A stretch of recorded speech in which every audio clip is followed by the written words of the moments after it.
This is like a repeated cycle for me, so we have to stop it here. Like dyeing my hair to bleaching my hair to perming my hair to cutting my hair to pulling my hair. I even stretch my damn scalp. I had to see my hair struggle in order for me to really be like, okay, I need to do something about it, because if not, I was gonna keep these bad habits up, honestly. When I initially seen my hair, when it hit its lowest point, that's when I started. Simply Michelle, Simply Michelle. You're watching her on YouTube, and you know she got a vibe for me. She got a vibe for you.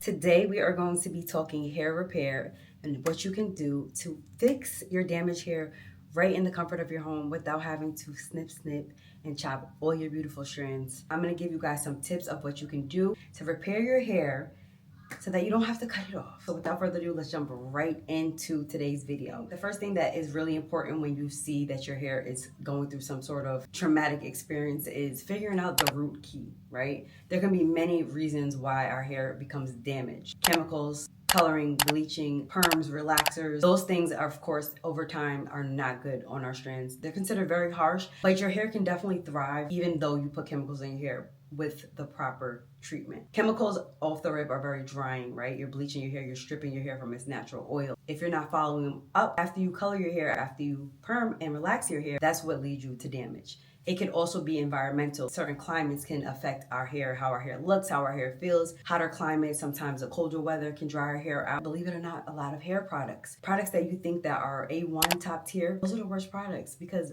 are you really reading what's in those products? Sometimes it's not even something that you did. It could be an illness, right? It could be something such as autoimmunes, hormonal issues, also even be scalp infections. Not even realizing that your scalp is really suffering, and that can also lead to damage. These are all things that I believe can be reversed over time. Again, over time. The first reaction for us, anytime we see something that's different when it comes to our hair,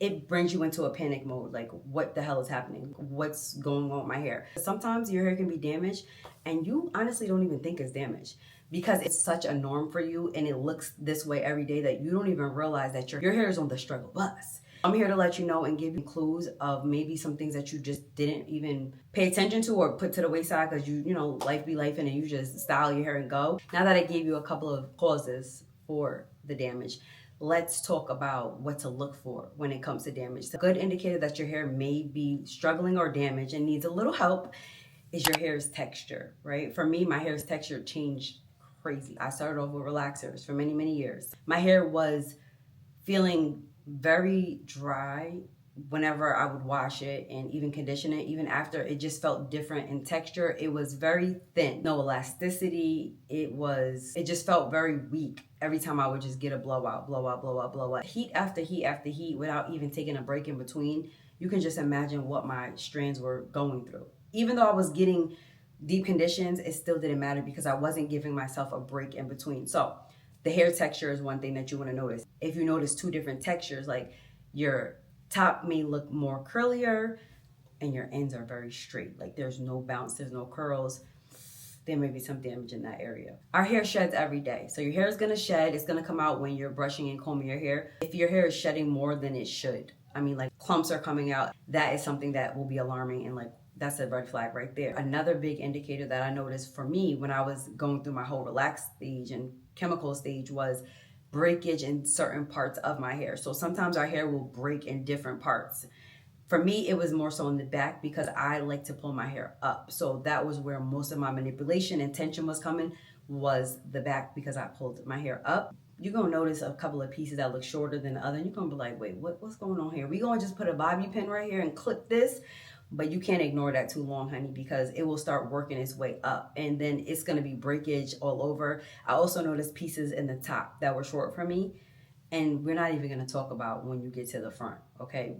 Y'all already know, if you've been here, your edges will really pay the price if you do not repair your hair, if you do not stop. Over manipulation is going to cause breakage and damage to your hair, okay? It's going to damage your hair and it's going to leave you with a lot of patchy areas, balding, thinning.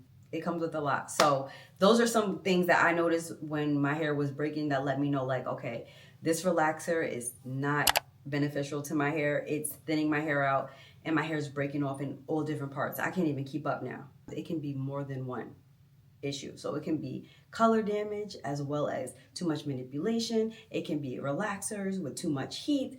You get what I'm saying? So first step is admitting that you have an issue, accepting it, and saying, okay, this is where the problems start. The common denominator in this issue and why our hair actually becomes damaged is lack of moisture. Hair becomes very dehydrated, and when your hair becomes dehydrated and dry, it starts to thin, it starts to break, it starts to shed, and then we're here. I know for me, I was very, very obsessed with getting blowouts. Every 2 weeks I was going to my Dominicans and I was getting me my silk press. These are all things that I believe can be reversed over time. Again, over time. It comes with a lot. So also want to pay attention to your ends, right? Because our ends are the driest part of our hair. Even though our hair grows from our roots, our ends are the oldest and the driest. So if your ends look split, you can actually see your hair splitting. And as it splits, it goes up the hair shaft. And then that causes you to have to cut more hair off than you need to. So that's why they always recommend that you get trims when you need to. Me personally, I'm not too fond of getting trims like every 3 to 6 months like some people tend to do. I trim my hair when I feel like it needs it by looking at it, right? Once you learn your hair and you can tell health over damage, you will be able to determine when your hair actually needs a trim, not a cut.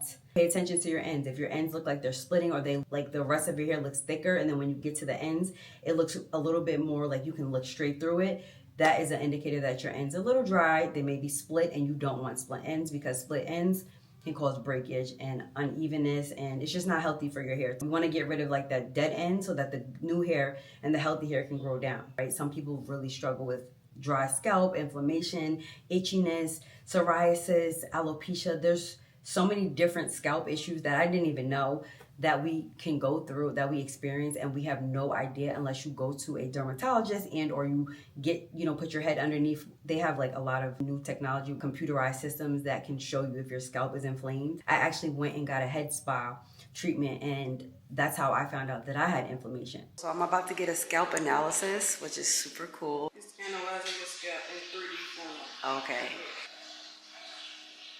You put oil in it, or do you have oily scalp?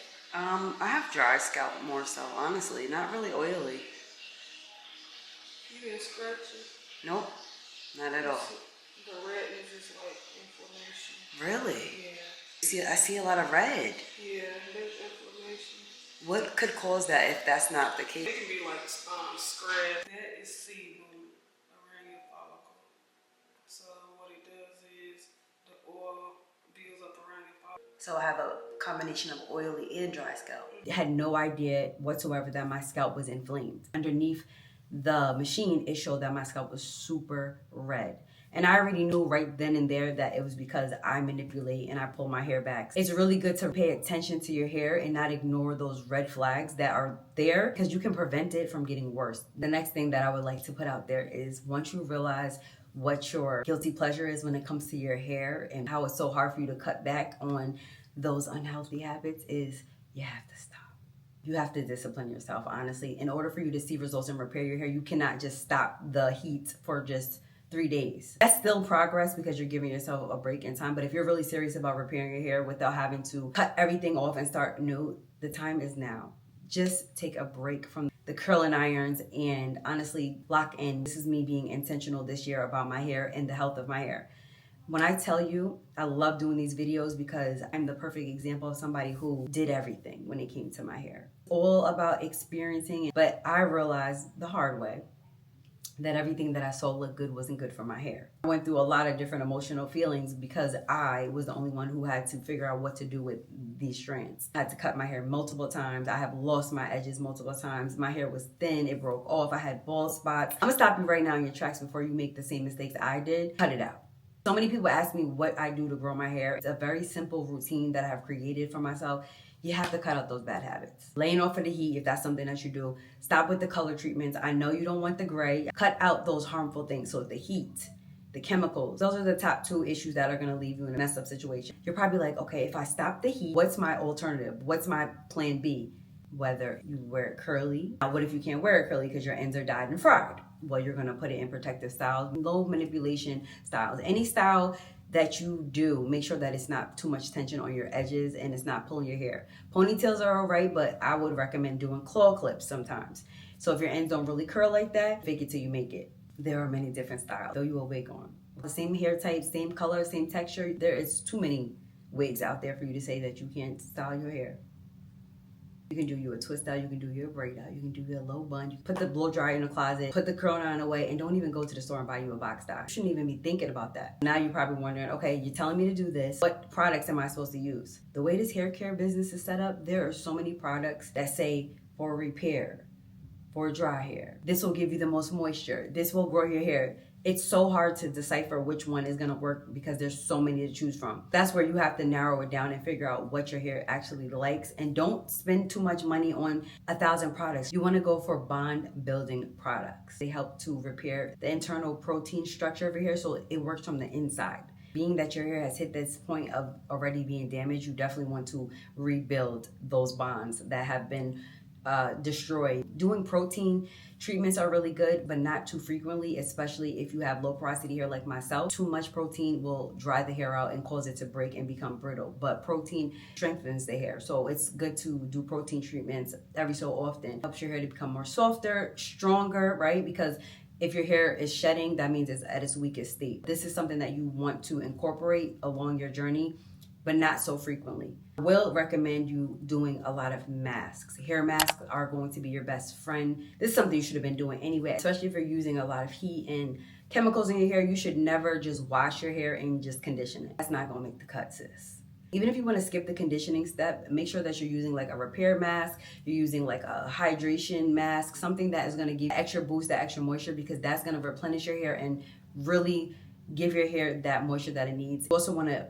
apply the mask for like 20 to 30 minutes with like a plastic cap and sit under some heat, because that's really going to help it to absorb into your strands and not just sit on the top of your strands. You want it to work all the way through, deep, seep, hydrate. Not skip this step. You cannot opt out of it. You can't be lazy. Wash day lineup should always be a moisturizing shampoo, followed with like a nice creamy thick hair mask. And one thing that I will say is, do not listen to what everybody else is doing. Just go with what you know your hair likes. And that's another thing that is really important. If you don't know your hair's texture and your hair's porosity, that's something that I'm going to tell you to just stop first and figure that out, because you cannot figure out the right products for your hair if you don't know your hair's porosity. Once I figured out what my hair's porosity was, L to the O to the W, I feel like that's the hardest hair to actually maintain because it has a hard time with holding on to moisture. Then I was able to go and figure out what products my hair liked. Some people have high porosity, right? So the same products that you would use for low, high porosity won't benefit, and vice versa. So you have to make sure you know what you're wasting your money on. So that's why I say start off small. Olaplex is really good. Number 3, they have like a bond builder. I believe that there is one by a brand called K18. There is a few out there. Just do your research before you just spend a lot of money. Get your shampoo, get your mask, get your bond builder, and then you want to make sure that you have your leave-in, you know, your stylist, and then you want to have an oil. So that brings me into the next step. Once you have your products, then you want to make sure that you're protecting your hair even after the wash day, even after you did your repair hair mask and your bond building. There's the LCO method, the LOC method. These are very great at protecting the hair to hold on to the moisture for a longer time, to help you with length retention, just to make sure your hair doesn't dry out on you after you just did the whole wash day process. That's a 3-step method that's gonna, without a doubt, make your hair not look as thirsty as it was. Even if you're going through the process of repairing your hair, it's going to help your hair not look as bad as it looks. Just chill, do low tension hairstyles like this. Of course, if you have heat damage, so your hair looks stringy when you try to wear it out, then try to do braid outs. That gives you the illusion and it creates the definition for you. You can do twist outs. There's so many different creative styles you can come up with, but just try not to pull your hair back. Try not to just keep doing the same things that you know led you to the situation from the first place. So if your hair is breaking and you see it's breaking up here in the top and it's thinning in the front, why would you keep pulling your hair back in the ponytail every day?